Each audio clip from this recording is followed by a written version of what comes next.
महामहिम राष्ट्रपति जी, उपस्थित सभी वरिष्ठ महानुभाव और आज जिनको सम्मान प्राप्त हुआ है वे सभी समाज को समर्पित महानुभाव।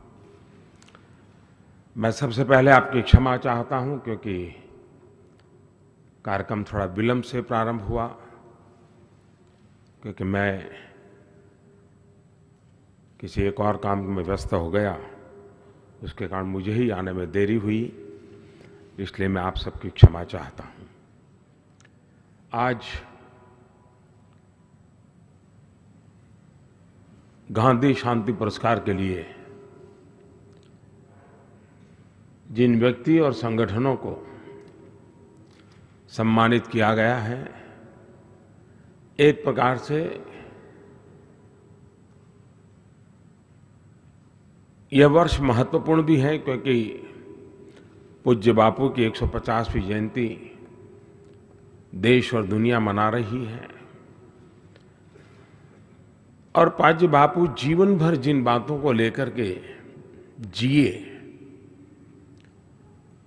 जिसको उन्होंने अपने जीवन में उतारा और जिसे समाज जीवन में संस्कारित करने का जिन्होंने अविरत प्रयास किया, ऐसे ही कामों को लेकर के जो संगठन समर्पित हैं, जो लोग समर्पित हैं, वे इस सम्मान के लिए पसंद किए जाते हैं। कन्याकुमारी का विवेकानंद केंद्र हो, एकल विद्यालय हो, ये समाज जीवन के आखिरी छोर पर बैठे हुए लोगों को शिक्षा और संस्कार के लिए निरंतर प्रयास करते रहते हैं। समाज के लिए समर्पण भाव से काम करने वाले बहुत बड़ी श्रृंखला इन्होंने निर्माण की है। आज इस सम्मान के अवसर पर मैं उनका बहुत बहुत अभिनंदन करता हूं।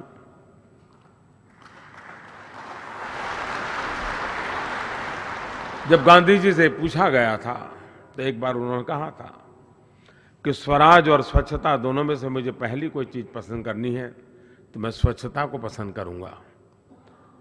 और पूज्य बापू का वो सपना पूरा करना हम सबका दायित्व है। देश के किसी भी कोने में जो भी स्वच्छता के लिए, शौचालय के लिए अपने आप को खपा देता है, वो हम सब के लिए बहुत सम्माननीय है।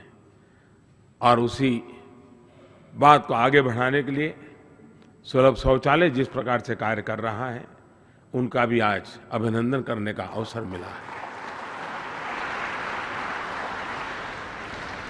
अक्षय पात्र के माध्यम से देश के बालकों को मध्याह्न भोजन मिले, सरकार का याद सभी राज्यों में चलने वाली एक गतिविधि है। उसको प्रोफेशनलिज्म, एक टच देने का प्रयास अक्षय पात्र ने किया है। और मुझे कुछ ही समय पहले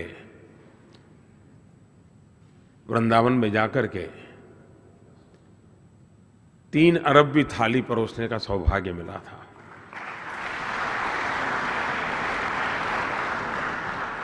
भारत सरकार भी कुपोषण के खिलाफ एक बहुत बड़ी व्यापक योजना के साथ एक मिशन के मोड में काम कर रही है,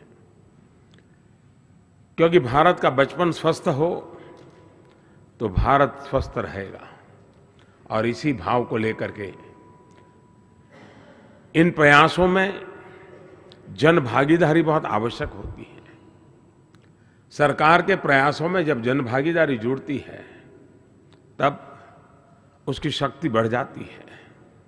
महात्मा गांधी के जीवन की सफलता में सबसे बड़ी बात जो थी, आजादी के लिए मर मिटने वाली परंपरा कभी इस देश में बंद नहीं हुई।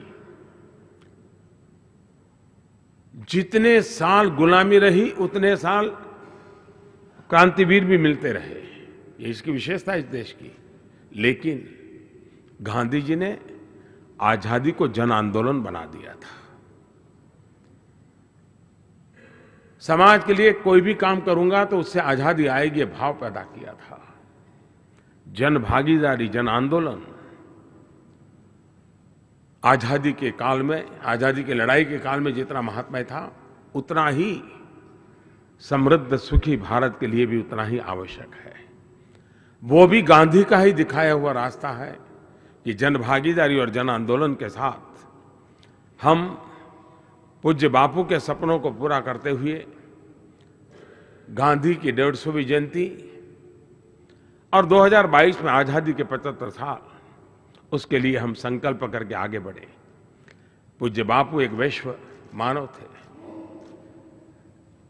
आज़ादी के आंदोलन में इतनी व्यस्तता के बावजूद भी वे सप्ताह में एक दिन रक्तपीतियों के लिए सेवा में लगाते थे। लेप्रोसी के लिए अपने आप को समय दे खुद करते थे, क्योंकि समाज में जो मानसिकता बनी थी उसको बदलने के लिए। सासा कवाजी करीब 4 दशक से इस काम में जुड़े हुए हैं। लेप्रोसी के खिलाफ एक जन जागरण पैदा हुआ है, समाज में अब उसकी स्वीकृति भी बनने लगी है। ऐसे अनेक लोग हैं जिन्होंने रक्तपीत के कारण समाज में जिनको वंचित कर दिया गया, उनकी वेदना को समझा और उनको मुख्य धारा में लाने का प्रयास किया। तो ऐसे सभी प्रयासों को सम्मानित करना पूज्य बापू को एक सच्ची श्रद्धांजलि का प्रयास है। गांधी 150 जब मना रहे तो ये विश्व मानव के रूप में दुनिया उनको जाने, और खुशी की बात है कि इस बार पूज्य बापू का प्रिय भजन वैष्णव भजन तो तेने रे कहिए दुनिया के करीब करीब 150 देशों के वहाँ के लोगों ने, वहाँ के कलाकारों ने, जो भारत की कोई भाषा नहीं जानते हैं, उन्होंने उसी ढंग से वैष्णव भजन तो तेने रे कहिए गाया और 150 देशों के गायक वैष्णव भजन गाएं। यूट्यूब पर अगर आप जाएंगे तो इतना बड़ा, यानी भारत की पहचान कैसे बन रही है, कैसे बढ़ रही है, भारत की स्वीकृति कैसे बढ़ रही है, और गांधी के आदर्श आज मानव कल्याण के लिए उपकारक कितने हैं, ये विश्व स्वीकार करने लगा है। इसके लिए हम हिंदुस्तान के हर बच्चे के लिए, हर नागरिक के लिए इससे बड़ा गर्व क्या हो सकता है। फिर एक बार मैं सभी को बहुत बहुत बधाई देता हूँ, बहुत बहुत शुभकामनाएं देता हूँ। पूज्य बापू के चरणों में नमन करते हुए, विनम्र श्रद्धांजलि देते हुए मेरी वाणी को विराम देता हूँ। बहुत बहुत धन्यवाद।